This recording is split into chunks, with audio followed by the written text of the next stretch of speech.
요한이 많은 바리새인과 사두개인이 세례 베푸는 데 오는 것을 보고 이르되 독사의 자식들아 누가 너희를 가르쳐 임박한 진노를 피하라 하더냐. 그러므로 회개에 합당한 열매를 맺고 속으로 아브라함이 우리 조상이라고 생각지 말라. 내가 너희에게 이르노니 하나님이 능히 이 돌들로도 아브라함의 자손이 되게 하시리라. 이미 도끼가 나무 뿌리에 놓였으니 좋은 열매 맺지 아니하는 나무마다 찍어 불에 던지우리라. 나는 너희로 회개케 하기 위하여 물로 세례를 주거니와 내 뒤에 오시는 이는 나보다 능력이 많으시니 나는 그의 신을 들기도 감당치 못하겠노라.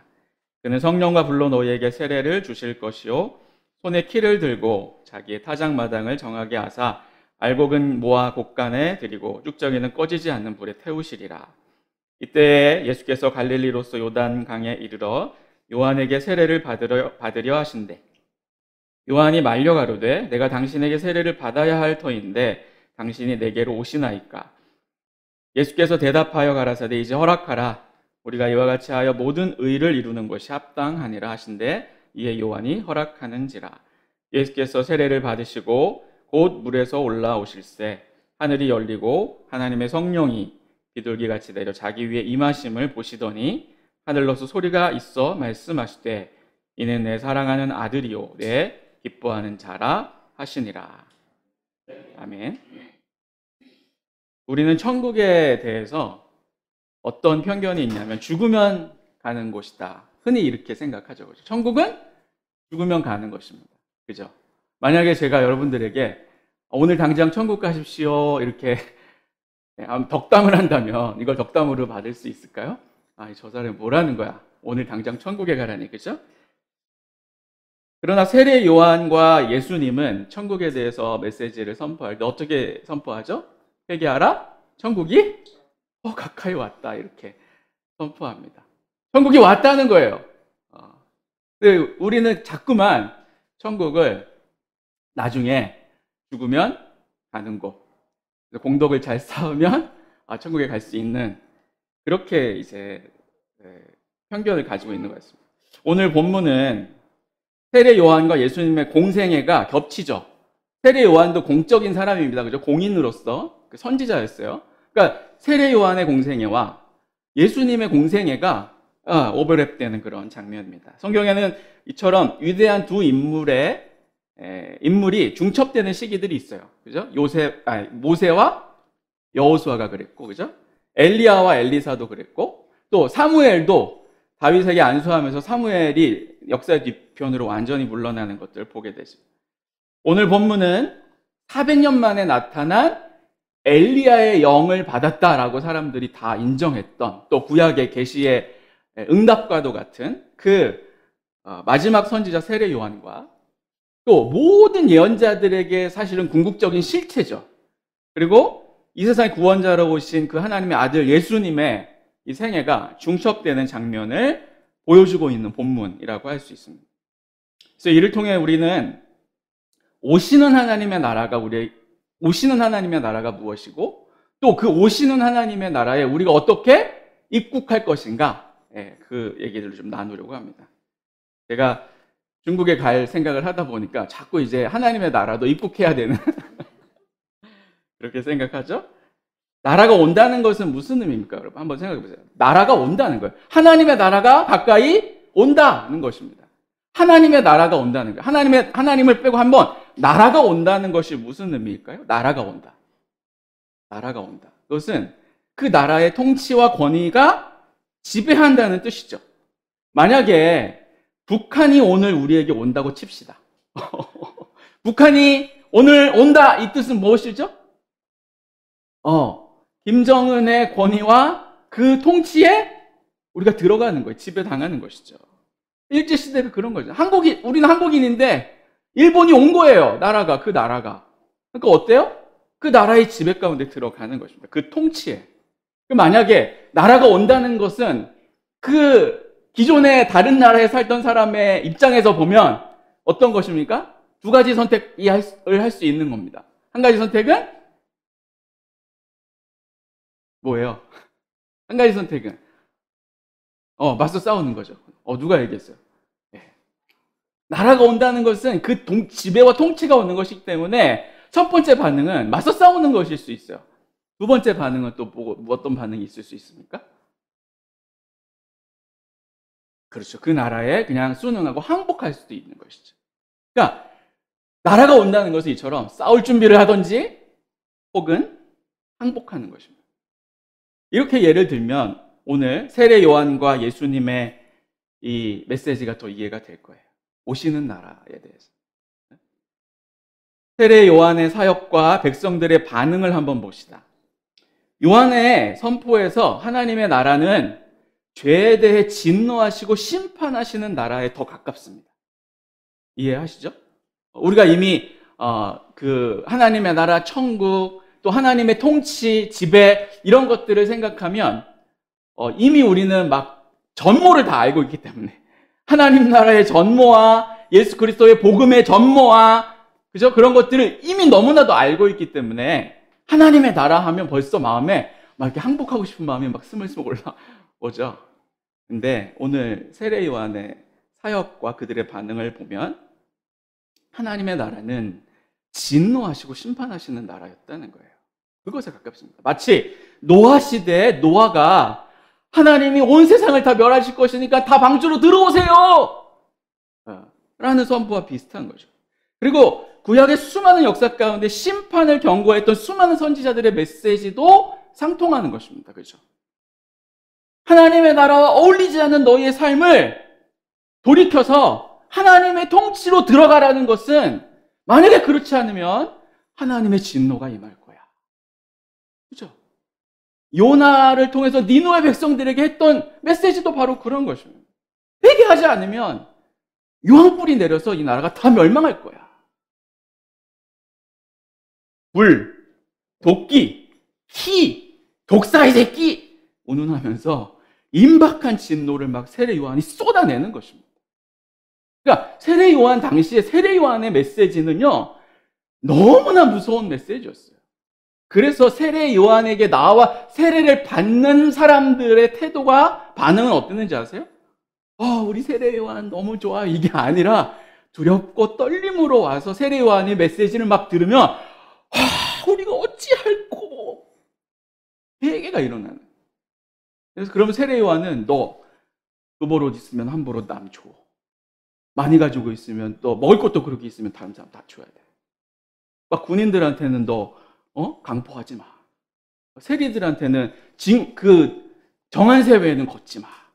뭐 이런 메시지가 막 나가는 거예요. 이 회개와 자복을 통해 하나님의 나라가 천국이 그들에게 들어오는 것이죠. 회개하라 천국이 가까웠다라는 메시지는 바로 그런 메시지입니다. 회개와 자복은 천국의 통치와 권위를 받아들이는 자가 통과해야 할 필수 요소와 같습니다. 그러니까 하나님의 나라가 왔으니 회개하라는 뜻은 어떤 뜻이냐면 너희가 너희 마음대로 살던 그 주권을 이제 내려놓고 하나님의 통치에 굴복하고 항복하고 회개하고 돌아오라는 뜻입니다. 그것이 하나님의 나라가 가까이 왔다는 것이죠. 여러분, 만약에 이 회개와 자복이 없다면 어떻게 될까요? 그 시대에 세례 요한이 막 회개하라 이렇게 선포했을 때 그 나라가 왔다 할 때 많은 백성들이 와서 세례를 받고 자복하고 회개했거든요. 그런데 유독 요한이 어떤 사람들에게는 날선 비파와 독설을 막 날립니다. 근데 나중에 보면 예수님도 동일하게 하시거든요. 뭐라고 그러시면 바리새인과 사두개인들에게 이 독사의 자식들아, 자식이라고 얘기했지만 어떤 성경에는 독사의 새끼들아 이렇게 번역도 합니다. 아주 강렬하죠? 이 독사의 자식들아. 이것은 단순히 너 그 행동 나쁜 짓이야, 지지, 에이, 독사의 짓이야 이게 아니라 이 독사의 자식들아라고 얘기하는 것은 이 사단의 자식들아라고 얘기하는 거죠. 왜냐하면 그들은 오신 하나님의 나라를 대적하는, 즉 오신 하나님의 나라의 통치를 따르지 않는 사단의 통치를 따르는 자들이었기 때문에 당연하게 사단의 자식들아라고 얘기하는 것이죠. 자, 사두개인이 어떤 사람입니까? 성전에서 일하는 종교인들이었어요. 그러나 부활을 믿지 않는, 지난 시간에도 제가 한번 얘기한 것 같아요. 성전 제사와 성전에 이르서 하는 모든 행정들을 다 하는데 종교인이에요. 그리고 성전으로부터 모든 녹을 받아먹는 사람들인데 사두개인들은 부활을 믿지 않습니다. 부활을 믿지 않는 그들의 종교성이 어떻게 드러나겠어요? 현세적 축복을 추구하는 것이죠. 이 종교 제의와 의식을 통해서 끊임없이 그들이 추구하는 것은 내세가 없으니까, 부활이 없으니까 현세적인 유익을 구하는 것입니다. 그래서 이 사두개인들을 지지했던 세력은 당시에 아주 일부의 부유층만이 이 사두개인들을 지지했어요. 그들은 끊임없이 지위와 권력을 추구했고요. 세속적 이익을 추구하는 사람들이었습니다. 심판과 부활의 하나님에 대해서 전혀 무지했기 때문에 이런 결과가 나온 것이죠. 이 사두개인들을 우리 시대로 한번 치환을 해보면 세속주의적 삶의 자세 정도가 아닐까라는 생각을 합니다. 현세주의죠. 지극히 현세주의인 것입니다. 왜? 부활이 없으니까. 내세도 없고. 한 번뿐인 인생이니까. 그냥 살고 죽으면 끝나는 인생이에요. 이게 사두개인들의 사고방식이거든요. 그러니까 이 현세적인 이 세계 속에서 어떻게 하면 더 잘 살고 더 많은 것을 누리고 사는 것이 그들의 가장 주된 목표입니다. 그러니까 하나님의 나라가 와도 자기들이 쌓아놓은 이 현세적인 그것들을 허물기가 어려운 것이죠. 그냥 회개하지 않습니다. 반면에 바리새인들을 봅시다. 그들은 아주 경건한 사람이에요. 율법을 다 지키는 사람이었습니다. 그래서 심지어는 모든 백성들로부터 신망의 대상이었습니다. 바리새인처럼 신앙해야지. 바리새인처럼 믿어야지. 이런 사람이었습니다. 그런데 누가복음 18장 9절에 보면 바리새인과 세리의 기도를 예수님이 비유로 말씀해 주시거든요. 바리새인들은 성전에서 어떻게 기도합니까? 성전 맨 앞에 나와가지고 벌쩍 일어가지고 두 손을 막 들고서 이제 하나님 감사합니다. 어떻게 기도해요? 저 세리와 같지 않게 해주셔서 너무너무 감사하다고 막 이 기도하죠. 반면에 세리는 성전 뒤에서 고개 쳐들지 못하고 자기의 무릎에 고개를 쳐박고 저는 죄인입니다. 이렇게 이제 기도했다라고 예수님이 이 바리새인들에 대해서 비유로 얘기하시면서 자기를 의롭게 여기고 다른 이를 멸시하는 자의 전형으로 이 바리새인들을 얘기하시죠. 그러니까 스스로의 행위로 하나님 앞에서 의로운 자들이에요. 나는 의로워. 이런 자들입니다. 우리 가. 나는 너와 다르지. 하나님께서 하나님께서 오신다면 나를 가장 먼저 구원하실걸? 나는 저기 뒤에 있는 세리와 같지 않으니까. 창녀와도 같지 않으니까. 저 갈릴리 혼혈된 사마리아 백성들과도 같지 않으니까. 어떻게 세리와 함께 겸상을 할 수 있고 어떻게 창기와 함께 겸상을 하면서 밥을 먹고 하나님의 나라를 논할 수가 있겠어요? 없죠. 자기의 의로운 행위로 영생에 이를 수 있다는 이 견고한 믿음이 그들의 독소였습니다. 우리 시대로 치환한다면 아마 스스로 의로운 자라고 여기는 사람들일 것입니다. 그것이 어떤 종교인이든지 아니면 종교가 없든지. 여러분, 이 시대 가운데 어떻게 보면 하나님의 나라와 그 통치에 항복하지 않는 사람은 큰 카테고리 안에, 이 두 카테고리 안에 다 있지 않을까 싶어요. 세례 요한이 그리고 예수님이 이 독사의 자식들아 독서를 퍼부었던 이 두 부류인 거죠. 하나는 현세주의, 세속주의, 그죠? 물질주의, 쾌락주의. 두 번째는 자기 경건주의, 자기의, 그죠? 그래서 구원도 필요 없어요. 내가 의로운데, 내가 나를 의롭다고 하는데 누가 나를 죄인이래? 누가 나에게 구원이 필요하대? 누가 내게 구세주가 필요하대? 없는 것입니다. 회개할 줄 모르는 것이죠. 완전히 성격이 다른 이 두 부류가 가지는 공통점이 무엇입니까? 그것은 하나님 나라의 통치에 순종하지 않는 것입니다. 각기 다른 방식으로 그렇게 합니다. 하나님 나라는 그분의 통치 앞에 자신의 가치를 꺾는 회개를 통해 입문하는 것인데 이들은 그럴 마음이 없는 것이죠. 여러분, 하나님의 나라가 오면 그 오시는 하나님의 나라는 우리에게 뭘 걸어옵니까? 싸움을 걸어옵니다. 이 사실 우리가 정말 알아야 돼요. 정확히 알아야 돼요. 이거를 정확하게 인식하지 않으면 하나님의 나라를 소망할 수 없습니다. 그리고 하나님의 나라에 정식으로 입문했다고 할 수 없습니다.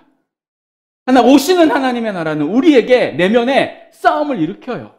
그동안 현세주의로 살았던 나의 마음에 너 어떤 주권 아래 굴복하며 살 것이냐라는 싸움을 걸어오는 것이고, 또 스스로 경건하다 생각하여서 스스로 의롭고 자기 의에 충만해서 스스로도 높아지고 다른 사람들도 멸시하고 하나님의 은혜도 필요 없다고 생각하는, 그죠? 그 사상의, 그 세계관의 싸움을 일으키는 것입니다. 회개하라, 천국이 가까이 왔다. 요한의 사역은 하나님의 진노에 우리의 관심을 쏟게 합니다. 그래서 하나님의 나라는 회개를 통해 들어가는 나라라는 사실을 깨닫게 하는 것입니다. 그러므로 요한의 사역은 회개하고 자복하는 자에게는 어떤 소식이 될까요? 소망의 소식이 되는 것이고, 반면 세속적 복락과 자기 의에 도취되어 도무지 자복하지 않고 회개하지 않는 자들에게는 피할 수 없는 심판과 멸망에 대한 진노의 소식이 되는 것입니다. 마태복음 5장에 보면 산상수훈이죠. 그 하나님의 백성이 어떠해야 하는지를 얘기하는 첫 본문이 뭐냐면 이런 본문입니다. 심령이 가난한 자는 복이 있나니 천국이 저희 것이며, 천국이, 이 오시는 천국이, 오시는 하나님의 나라가 누구의 것이라는 거예요? 심령이 가난한 자의 것이라는 것입니다. 심령이 가난하다는 것은 마음의 파산을 경험한 것입니다. 마음의 파산을 경험했다는 것은 뭐냐면 더 이상 내게 살 소망이 없다는 것입니다. 심령이 가난한 자를 시각적으로 볼 수 있는 것은 배를 타고 가다가 배가 완전히 폭풍을 만나서 파산한, 그죠? 완전히 파손된 상태의 그 마음이 심령이 가난한 자의 마음이에요. 그 마음. 그런데 왜 이런 자에게 오시는 천국이 그들의 것이라고 하시는 겁니까? 예수님께서. 왜 그들의 것이에요? 왜 하나님의 나라가, 왜 오시는 천국이 심령이 가난한 자들의 것입니까? 여러분, 회개와 자복이 그 파산한 심령 가운데 하나님의 나라를 임하게 하기 때문입니다. 여러분, 우리는 왜 현세의 이익에만 혈안이 되어 살 수밖에 없습니까? 근거 없는 자기 우월과 자기 의로 다른 일을 끊임없이 정죄하며 살까요? 좀처럼 회개하지 않으며 하나님을 안다라고 하면서도 그 삶이 송두리째 변화되지 않는 것입니까? 왜? 성전에 가장 가까이 있으면서 하나님의 나라와는 거리가 멀었던 이 사두개인과 바리새인의 삶을 여전히 우리도 혹시 살고 있지 않습니까? 마음 깊숙이 내 삶의 방식과 가치가 틀렸다는 이 파산의 회개가 없기 때문에 그렇습니다. 자기 스스로의 방식을 그리 나쁘지 않게 여기는 것이죠. 그러면서 근거 없는 자기의에 빠져 있습니다. 자연히 이들은 진노하시는 하나님, 심판하시는 하나님에 대한 이해와 두려움도 없습니다. F.B. 메이어라는 사람이 이렇게 얘기했습니다. 제가 읽어드릴게요. 만일 우리가 구속주를 올바로 인식하려면 우리에게도 세례 요한이 와야 한다. 우리는 불과 도끼와 키에 우리 자신을 드러내므로 우리의 진정한 모습을 깨달아야 하며, 바울처럼 우리가 그리스도를 얻고 그 안에서 발견되려면 우리의 의를 무가치한 것으로 여겨야 한다. 오늘 요한의 이 사역을 통해서 하나님께서 하시는 말씀은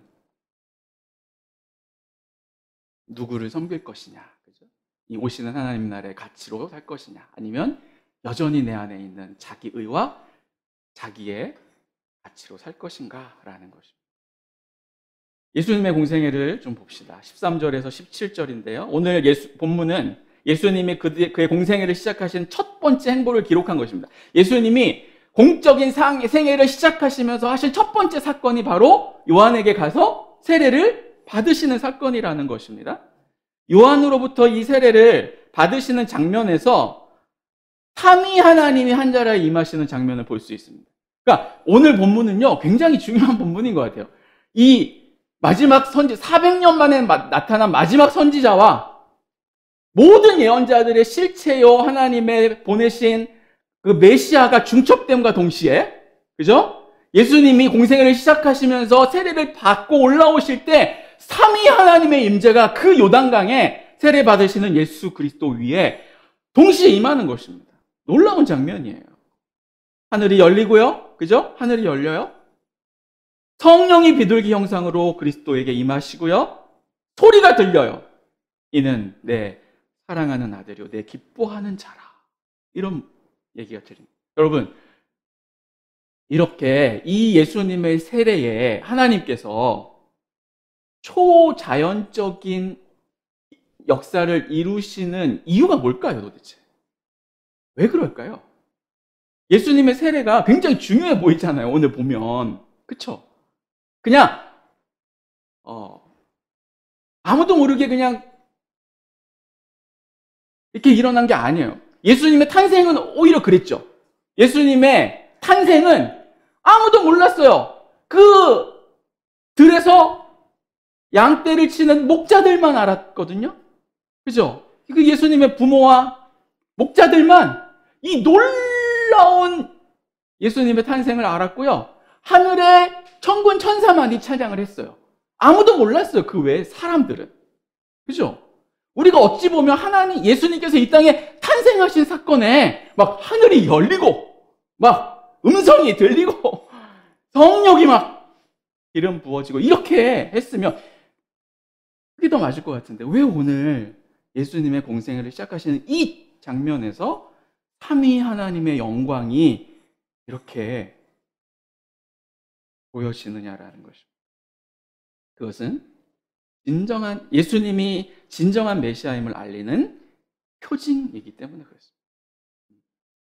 예수님이 세례를 받으시는 이 현장에서 하나님이 하늘 문을 여시고 성령을 비둘기 형상으로 내려주시고 이는 내 사랑하는 자여, 내 기뻐하는 자라라고 얘기하시는 이 기적들, 초자연적인 현상들이 어떤 걸 의미하냐면, 이가 바로 그다라는 것입니다. 이가 바로 내가 보낸 그 종이다. 이가 바로 너희를 구원할 하나님의 아들 메시아다라는 사실을 이 초자연적인 현상을 통해서 하나님께서 스스로 확증하시는 것입니다. 그런데 이건 좋은데 왜 그 확증을 세례 요한에게 세례 받으시는 이 장면에서 하시냐는 거예요.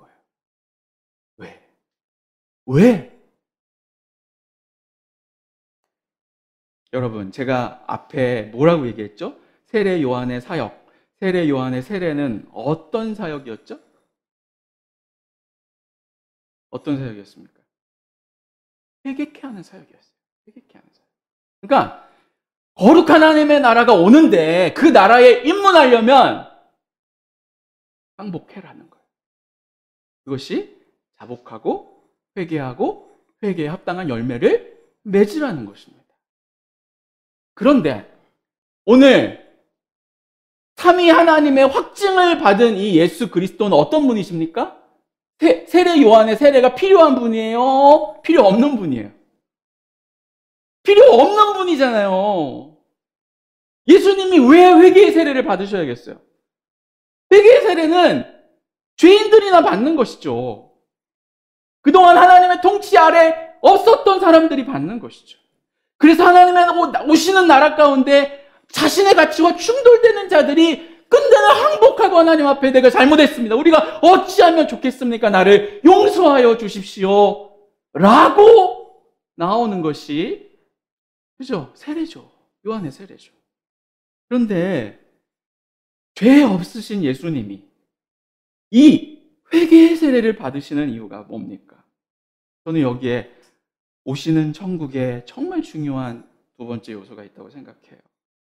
메시아를 공적으로 세우시는 이 자리가 바로 어느 자리입니까? 회개의 세례를 받는 그 자리에 세우신다는 거예요. 회개의 세례를 받는 그 자리에, 죄인이 서야 할 그 자리에, 죄인이 나와 회개하고 울며 하나님의 긍휼을 구해야 하는 그 요단강가 그 자리에 죄 없으신 예수님이 서시는데, 죄인과 자신을 동일하게 여기시고 자신을 죄인들의 삶에 묶어버리시고 물에 들어갔다 나오시는 그 순간 하나님이 바로 이다, 바로 그다, 바로 내 사랑하는 아들, 내 기뻐하는 자라라고 확증해 주신다는 것이죠.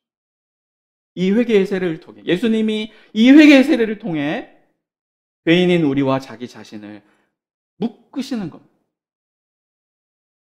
그리스도와 우리의 연합이 일어나는 것입니다.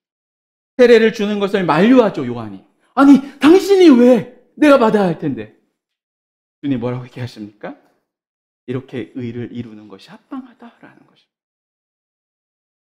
오시는 하나님의 나라는 이처럼 누구와의 연합을 통해서만 가능합니까? 그리스도와의 연합을 통해서만 가능합니다. 아무리 100번 회개한다고 한들, 아무리 우리가 하나님 앞에 나와 내가 잘못했어요 하고 울며 불며 100번, 1000번 회개한다고 한들 정말 하나님의 나라에 들어가기 위해서는 무엇이 필요하다는 거예요?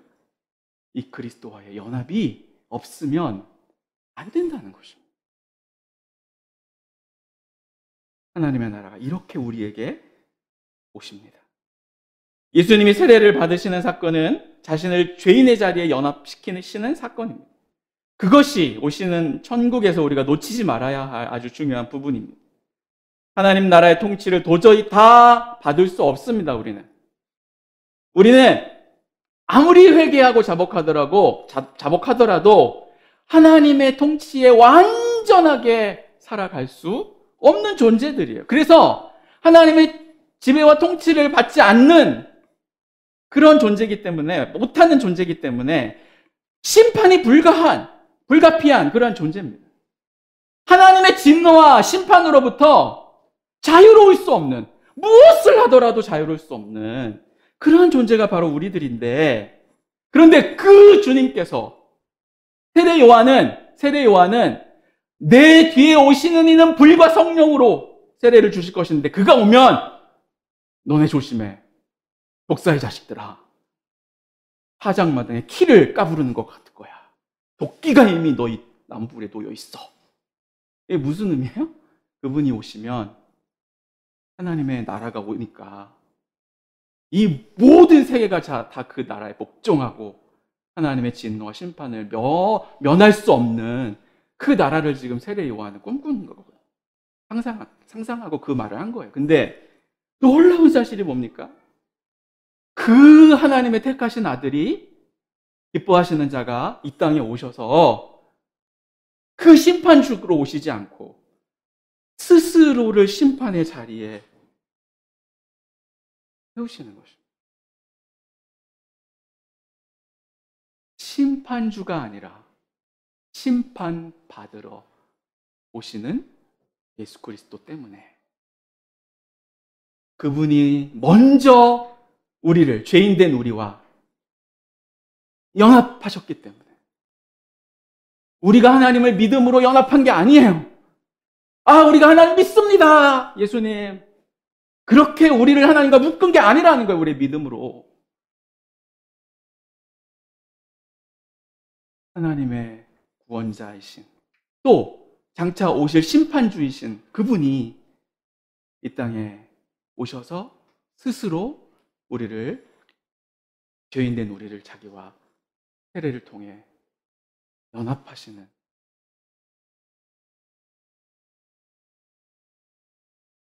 이것이 오시는 하나님의 나라입니다. 로마서 3장 20절에서 26절은 오늘의 메시지를 너무나 제대로 요약하고 해석해 주는 것 같아요. 제가 읽어보겠습니다. 성경 있으신 분 한번 보셔도 좋아요. 로마서 3장 20절에서 26절입니다. 그러므로 율법의 행위로 그의 앞에 의롭다 하심을 얻을 육체가 없나니 율법으로는 죄를 깨달음이니라. 이게 뭡니까? 세례 요한의 세례였어요. 그죠? 복음의 시작입니다. 인간에 대한 절망이에요. 하나님의 진노에 대한 두려움입니다. 율법의 행위로는 의롭다 하실 자가 하나도 없고 율법은 오직 죄를 깨닫게 할 뿐입니다. 그런데 21절에 보세요. 이제 율법 외에 하나님의 한 의가 나타났으니 율법과 선지자들에게 증거를 받은 것이라. 곧 예수 그리스도를 믿음으로 말미암아 모든 믿는 자에게 미치는 하나님의 의니 차별이 없느니라. 이게 뭡니까? 그리스도의 사역입니다. 은혜로 주시는 하나님의 새로운 의가 이 그리스도를 통해 드러난다는 것입니다. 그죠? 계속해서 23절에서 26절은 이 새로운 의에 대해서 아주 자세한 설명이 이어집니다. 모든 사람이 죄를 범하였음에 하나님의 영광에 이르지 못하더니 그리스도 예수 안에 있는 속량으로 말미암아 하나님의 은혜로 값없이 의롭다 하심을 얻는 자 되었느니라. 이 예수를 하나님이 그의 피로써 믿음으로 말미암는 화목제물로 세우셨으니 이는 하나님께서 길이 참으시는 중에 전에 지은 죄를 간과하심으로 자기의 의로움을 나타내려 하심이니 곧 이때에 자기의 의로움을 나타내사 자기도 의로우시며 또한 예수 믿는 자를 의롭다 하려 하심이니라. 그죠? 결론을 맺겠습니다. 우리가 하나님을 오해했다라는 책이 있습니다. 우리가 하나님을 오해했다. 그 책에 보면 이렇게 적혀 있습니다. 그들은 조나단 에즈워즈의 유명한 설교 진노하시는 하나님의 손에 있는 죄인들이라는 개념에 진저리 친다. 즉 성경에서 진노하신 하나님을 제거함으로써 오직 선하신 하나님만을 보여주려 하는 것이다. 그러나 그렇게 하려면 하나님의 진노와 함께 하나님의 거룩하심도 제거해야 할 것이다. 우리가 오늘 이 예수님의 세례 사건에서 보아야 하는 것은 택하신 모든 백성의 죄를 향한 하나님의 진노가 죄 없으신 하나님의 독생자 예수 그리스도께 얼마나 무섭게 앞으로 부어질 것인가를 볼 수 있어야 한다는 것입니다. 우리는 요한을 통해 진정한 회개와 자복을 통해 시작되는 엄한 천국에 대해서 보았습니다. 그리고 보아야 됩니다. 또한 그리스도를 통해 죄인을 향한 하나님의 진노를 막아서시는 사랑의 나라 또한 볼 수 있어야 되는 것입니다. 이렇게 세례 요한과 예수님의 공생애가 중첩되면서 하나님의 나라가 이렇게 오시는 것입니다. 천국이 우리 가운데 이렇게 오시는 것입니다. 이 두 가지는 복음과 하나님 나라의 서막을 알리는 너무나 중요한 메시지의 두 축이라고 할 수 있습니다. 진노하시는 하나님과 계속하시는 예수님을 아는 이 지식과 믿음을 통해 우리는 오시는 천국에 입국할 수가 있는 것입니다. 오늘 말씀을 통해 이 오시는 나라에 대해서 잘 이해할 수 있었으면 좋겠습니다. 우리가 그동안 천국은 가는 나라, 돈으로도 못 가요. 그동안 가는 나라. 그래서 천국이 언제 가나 혹은 천국 지금은 안 된 것 같아. 뭐 이런 개념이었다면 오시는 하나님의 나라. 그리고 이미 오신 하나님의 나라. 이것을 잘 이해할 수 있길 바라요. 이해하는 것을 넘어서 이제는 먼 미래가 아니라 바로 지금 여기 가까이 오신 하나님의 나라의 통치를 받아들이고 그 통치의 나를 맡기는 여러분과 제가 되시기를 바랍니다. 그 통치에 우리를 맡기는 것이 뭐라고 했습니까? 첫째는 항복, 회개. 둘째는 연합. 항복과 연합입니다. 이 항복과 연합을 통해서 우리는 그분의 나라에 들어가는 것입니다. 바로 오늘 여기에서부터 이 오신 천국을 누리며 살아가는 여러분과 제가 되었으면 좋겠습니다. 아멘? 아멘? 함께 기도하겠습니다.